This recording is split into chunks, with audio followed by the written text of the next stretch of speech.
as anti-Semitic incidents surge to historic levels across our state and indeed we could probably say across the world.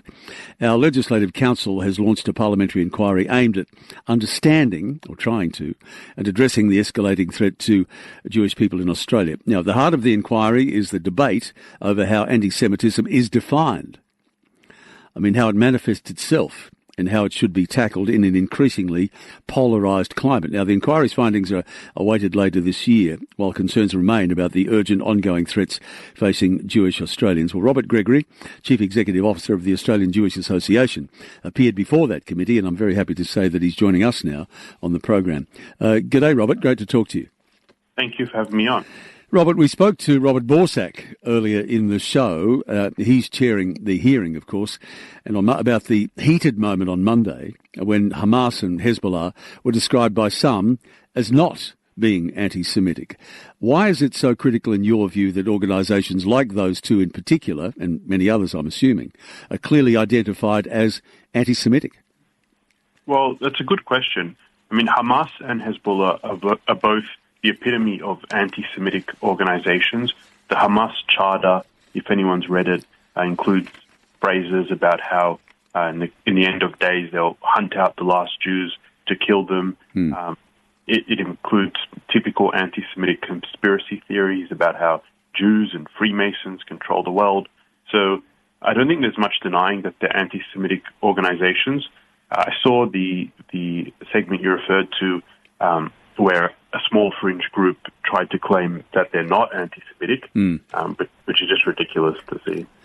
What, Robert, specific changes have you seen that we probably haven't seen, even the media hasn't, in the threats facing the Jewish community? Well, one of the things I spoke about in my submission was just the enormous security that the Jewish community is responsible for now. So I brought up the personal example that my wife gave birth about 8 months ago, and we wanted to have a small little celebration in the local synagogue just for some family and friends. And the policy now of the synagogue is that people who want to hold celebrations need to hire armed guards. So, I mean, it's obviously a small financial cost for everyone, and this is repeated on a scale with everyone, but it's also, more importantly, just a depressing sign that in a residential neighbourhood in Sydney, this is required, and no other community experiences this. Well, and as you know, we've been talking about this too today, the shooting death of those two people outside the museum in Washington. And I just make the point all the time, Robert, it's not necessarily the case that just every Jewish person supports Benjamin Netanyahu and what's going on in Gaza, but it seems that every Jewish person is paying for that situation. Exactly. I mean, the Jewish community is diverse. Israelis themselves are diverse. Many support the Israeli government, many don't. Yep. It is a democratically elected government, so it obviously does have some level of support, but that's one of the important things about anti-Semitism or all forms of racism. It's identifying every member of that group and blaming them for something that people don't support. And what we saw in America, the tragic scenes we saw yesterday there, that just goes to show that the security concerns are real. Some people think that everything that happened in Australia was a hoax and the Jewish community is worrying unnecessarily, but we can see it's important because this could happen here as well. Yeah. Being Jewish, having a Jewish identity. Let me ask you this. How do you balance the advocacy with, as you've just mentioned, the wide range of political and religious beliefs within the Jewish community?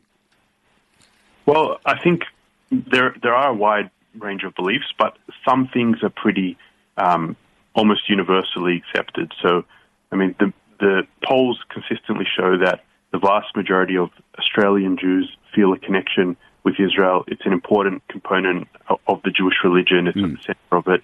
So that's pretty universal here. But, you know, there's all different types of beliefs on other things, and there's a room for disagreement, and the Jewish community is very lively. There are disagreements. So it's just about finding that balance. Yeah, well, you know, one of my dearest friends in the world, in fact, I went to school with him, known each other for years and years and years. One of the first things he did when he got out of school was he'd go to Israel, and he worked on a kibbutz for 12 months, and he felt that was an important thing to do. But Again, can I ask you this? You can make all of the legal, educational, institutional reforms that you like, but it's going to come down to human interaction in the end, isn't it? Anti-Semitism? Yeah, I think that's an important component. Unfortunately, the Jewish community is very small, so there'll be many people that won't have interactions with members of the Jewish community because it's also quite localized to certain areas.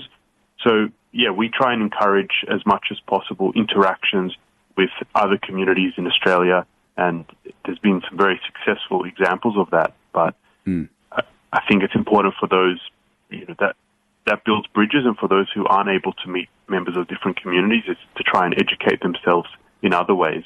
Yeah, indeed. Well, we've just seen a brand new Pope ordained and all of the pomp and ceremony attached to that, and that's the Catholic religion, and you're talking about people of the Jewish faith.